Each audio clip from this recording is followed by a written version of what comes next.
Welcome to episode number 10 of the Walking Out Your Purpose podcast with yours truly, Alicia Smith, where we focus on you reaching your full potential in all areas of your life through intentional dialogue and putting in the work.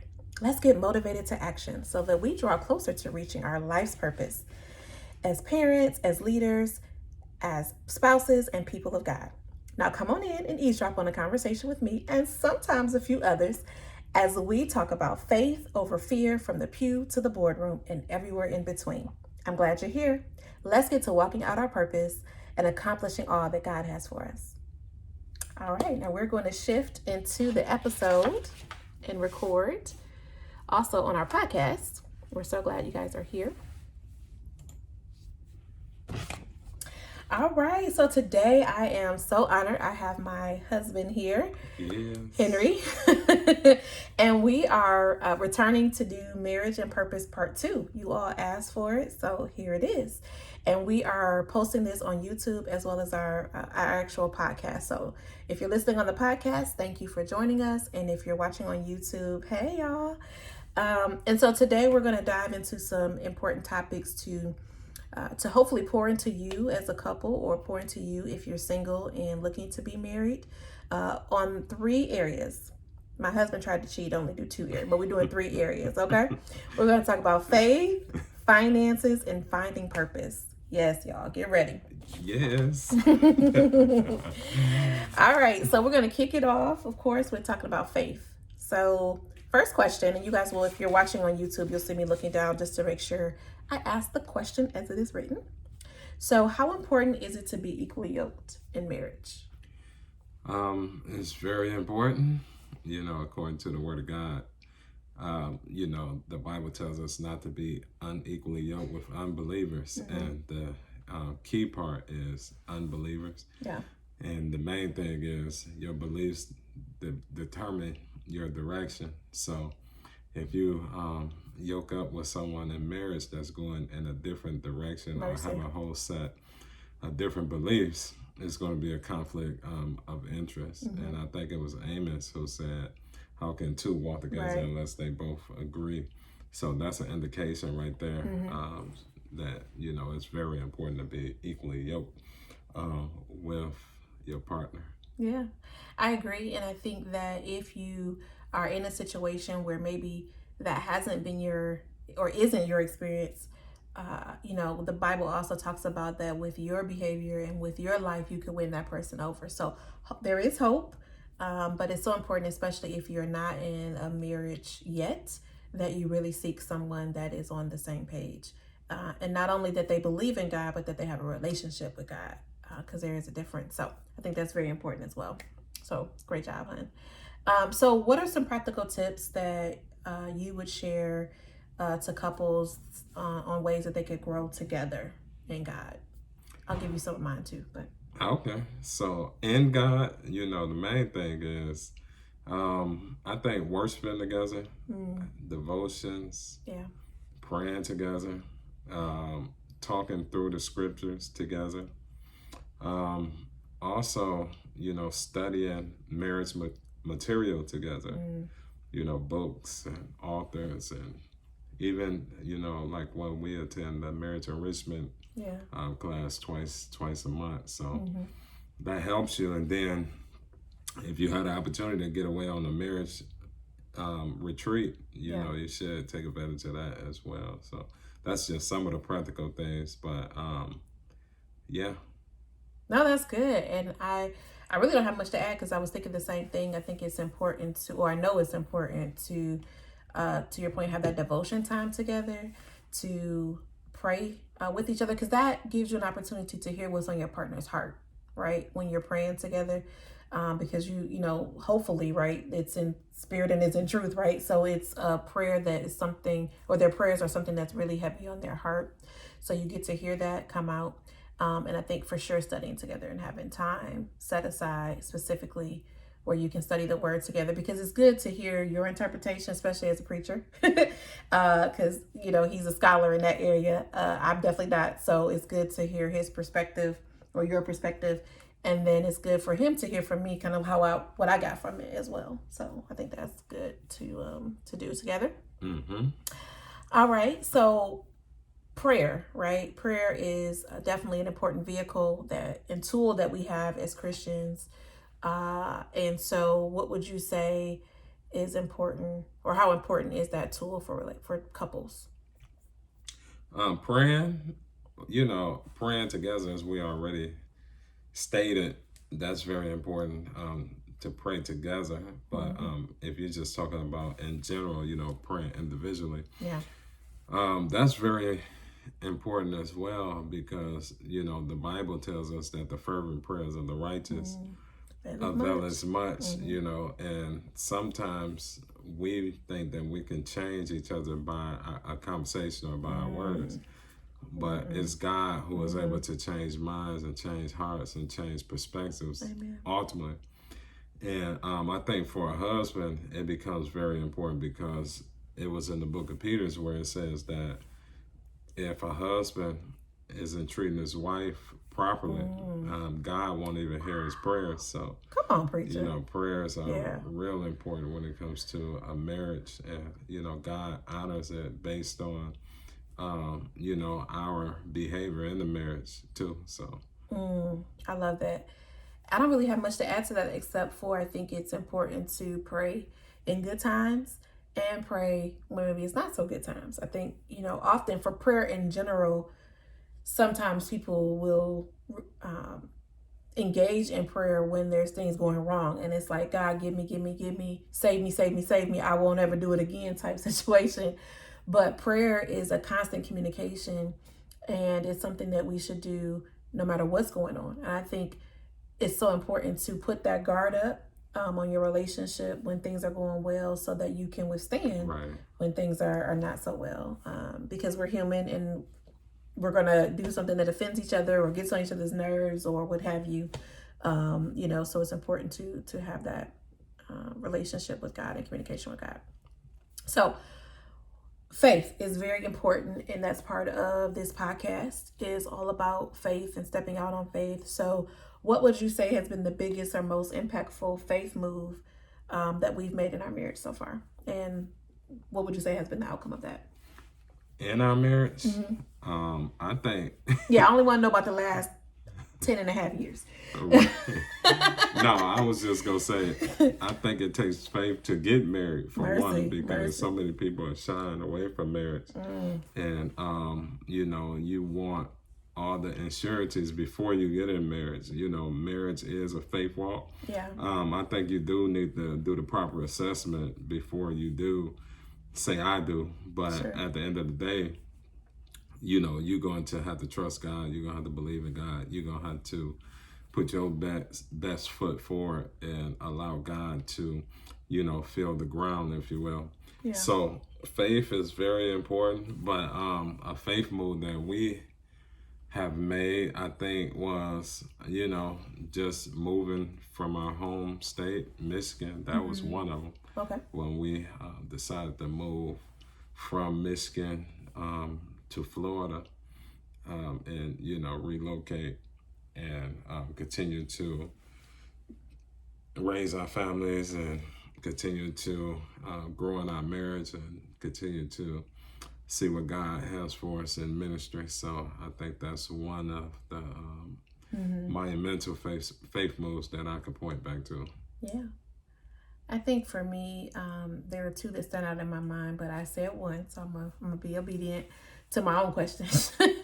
But honestly, it's probably at the beginning of our marriage, because I just remember when we had Isaiah, our oldest son, and I remember I was home on maternity leave, and I was getting ready to. I was on maternity leave, and I remember Henry had been home for a while with the baby and me, and I was looking at him one day like, so when you going back to work? And he was like, I'm not. And I said, what do you mean you're not going back to work? So and he was like, no, I'm going to go full time into ministry at the church that we were attending. Shout out to East Main Street. But and I just remember like, oh, okay. And it's not that, obviously I knew Henry's in ministry. He'd been in ministry our whole relationship, but I didn't know he was going to take on that full work. And so I think that was a pivotal moment in our ministry and our relationship, and it was such a blessing, that sparked everything that's come from that. So I think that's kind of our root. Once we were married, I think that was one of the for me, that was a faith move, because I was like, you just got to go do this like full time, full throttle, like, and he did a fantastic job. So I'm really, I look at that as one of the biggest faith moves as well. All right, so we're going to shift to finances. Money. All right. All right, so shifting gears. I guess that's a good shift. We're talking about jobs. Absolutely. So how important is it to be on one accord when it comes to finances, babe? Very important. Tell the truth now. It's very important because we know that money is the second cause of marriages having trouble, and people choosing to part ways. It's very important to be on one accord when it comes to money. And one of the reasons that it's important is because, unless you just balling out of control, it's not a whole heap of money. It's always something calling for your money. So you definitely got to be strategic. You got to be wise. You got to know what's coming in, what's going out. And as a couple, if I know what's coming in but I don't know what's going out, something going out the back door or the side door, and you don't know, sometimes you can overestimate how much you're working with, or how much you have saved, or how much you have access to. And then you find out that no, you don't have as much money as you thought you had. That's already committed to something. So it's already committed to some things. So it's very important that you be on one accord when it comes to finances. And I'm talking about communication, but I'm just talking about how you spend your money as well. The things that's a priority, things that's important, things that can wait, and so on and so forth. That's good. I think the only thing I would add to that is it's critical, as it's been stated. I think also it's important because you want to, especially when it comes to finances, you want to be on the same page, because if you want to save for a down payment for a house, or if you want to pay off debt, or if you want to buy a new car, whatever those things are that may be in your household that you're trying to get to, you can't be going in separate directions. If I'm looking to save down payment for a home and you're like, well, I'm looking to pay off debt, right? It's either we're going to have to decide how we take the lump of money that we have and kind of split that to go towards both goals, or we got to figure out if we want to just go towards one. So you can't have people going in different directions. And you guys hopefully listened to the last one of the last episodes that we posted on finances. It's a good episode, so make sure you go back and listen to that. But I think it's important to make sure that you're on the same page so that you're going in the same direction. And also talk about when you want to get there, because depending on when you want to get there, it may take some more sacrifice. It may take some saying no, delayed gratification. And if you're not willing to deny yourself, or me, vice versa, whichever one, or you and your spouse, whichever one, it definitely can get you into some, heated debate and discussions. So it's important to be on the same page. How do you approach the conversation if there isn't alignment? What tips would you give people on how to have fruitful discussions as it relates to finances? Fruitful discussions? Well, it'll be nice if you can, have the materials. I think if you had a plan, like materials or something, that you want to kind of go through together and kind of put your finances in the different categories, debt versus assets, and so on and so forth, that can spark the conversation. So I think that's one way of approaching it. And also, you just want to make sure it's the right time, because it might be a touchy subject You want to make sure it's the right time, and maybe you want to set a specific time aside just for that. So, yeah, I think that's a way of approaching it. That's good. I like that. I'm not going to add anything to it. That was really good. So, what are some practical tips couples should adopt to get their finances in order? I'll start if that's okay. Yeah, go ahead. So, I think that it's important to have a common vehicle that you're going to use to discuss the finances, right? So, whether that's an app, if you are tech savvy, there's tons of apps that you can use. Maybe it's an Excel spreadsheet that you can use, or pen and paper. There's nothing wrong with doing pen and paper. But whatever it is, you need to have a common place that everything gets documented and stored. And it's okay if one person manages the spreadsheet, right? Because one person may be better, or one person may be better at the app, or whatever. But whatever it is, make sure that you have it organized and you're able to have a discussion from it. And again, you may have to take, if you haven't set up a budget before, you may have to look at your past bank statements and all that stuff to get an idea of how you're spending your money. And I think it's important also to figure out how you want to set up your budget. You may want to have both parties, may get personal allowance or personal money. So you may put that on two separate cards, for example, as we talked about in the finance episode that you need to go listen to. But anyway, but you may decide you want to put that on two separate accounts so that, again, Henry can go spend his money how he wants to, and I'm not trying to, dot every I and cross every T or crunch every number, and I can go do what I need to do with mine. So I think it's important that you get organized, to Henry's point earlier, what's going in and out, and that you all understand where that common place is. So again, whether it's an app, piece of paper, spreadsheet, whatever. So that's some tips for you. And of course, watch YouTube videos, listen to podcasts. There are lots of people out here that are sharing information because we are not personal finance gurus.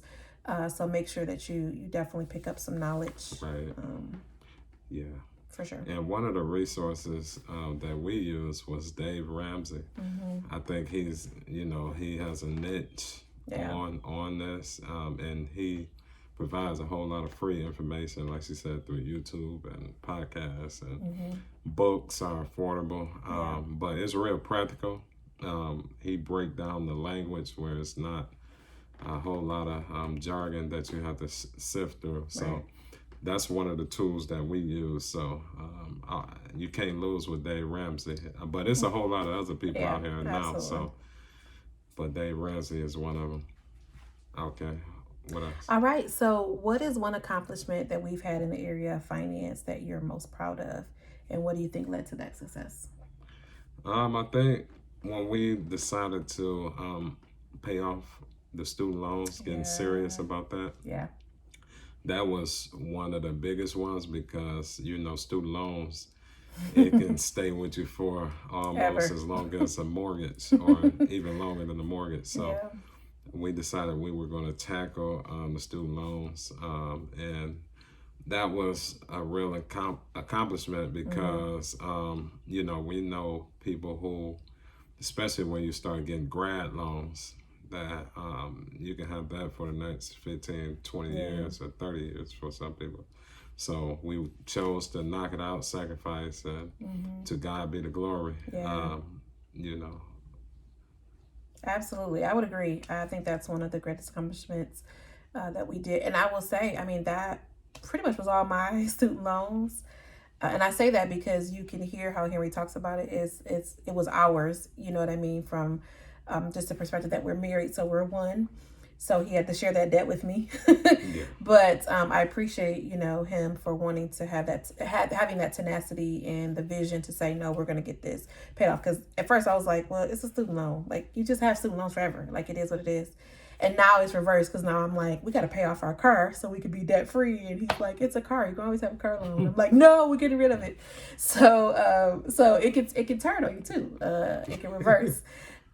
So be careful. But nevertheless, the point is, where there's no vision, people perish. You have to have a plan. You have to be on one accord, and you have to know how you're going to get there. Right. So I think that's the key. All right. So we're going to wrap it up, with finding purpose. I think this is the whole purpose of this podcast too, is to talk about walking out your purpose. So just a couple of questions here.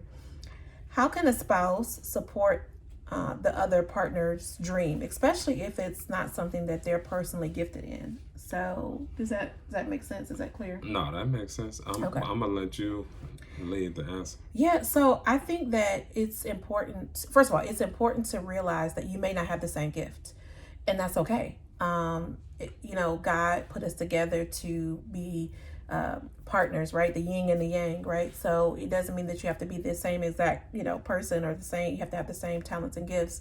I think that God can use you in a special way when maybe your gifts are a little bit different, because they should be, converging together to produce something great, some great fruit. So as far as supporting, I think it's, first of all, you do it by prayer.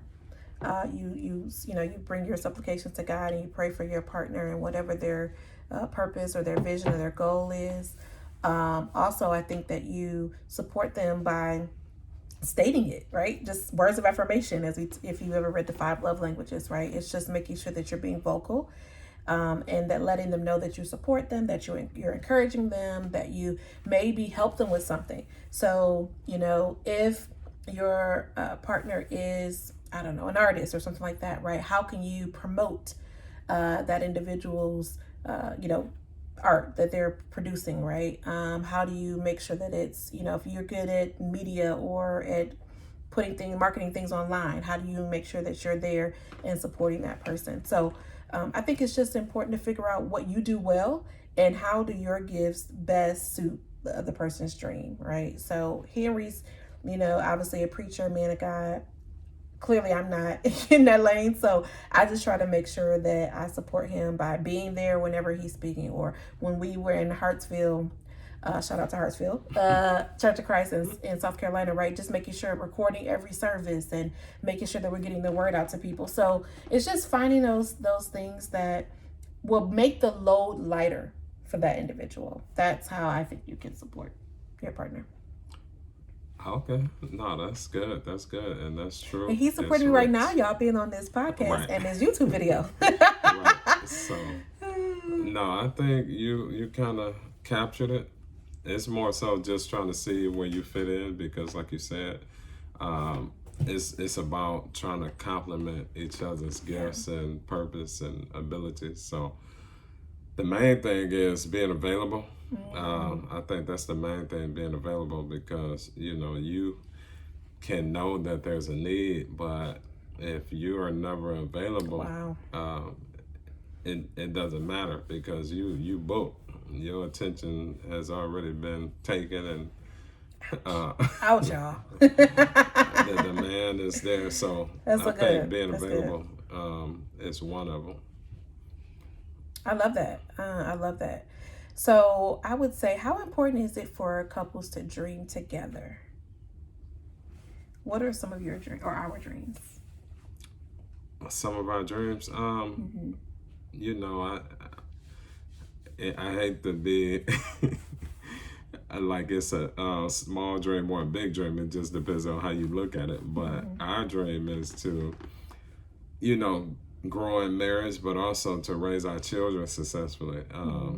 And make sure that they are productive Christians and citizens, and that they are able to live out their purpose. So that's a dream, because if you're a parent, that's not an easy task. If you're a child, it wasn't easy for you to become an adult and walk in your purpose. So I would say that's one of our big dreams, because it's not something that happens overnight. We got a 2-year-old, so 16 more years. Well, it don't stop with that, but I get what you're saying. They're grown, but so I think that's one of them. One of them. Well, I'm going to say to be debt free. Yeah. Okay. Right. But I think this is a good conversation, because I remember you were asking me yesterday, like, so why? Like, what is the why? And I think that for me, at least, it's for us to be able to be in a position to leave a legacy for our children, to not leave them with debt when we're not here anymore, and also so that we can give. We're both givers of time and money, so we want to make sure that we're able to whenever there's a need. We're not debt free yet, so that means don't come for us right now.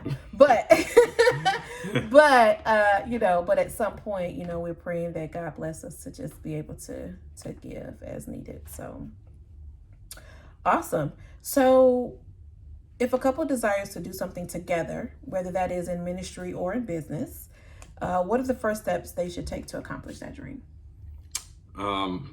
Have a plan. That's the main thing, plan. Yeah.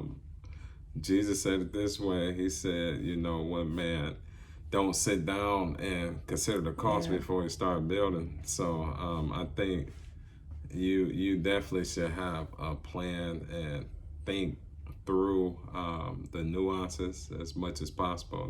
There's always going to be a gray area, but we live in 2020 and we got the internet. There's so much information in whatever area you decide you're going to go in. So you can find out information that way. But the main thing is sitting down and talking it through.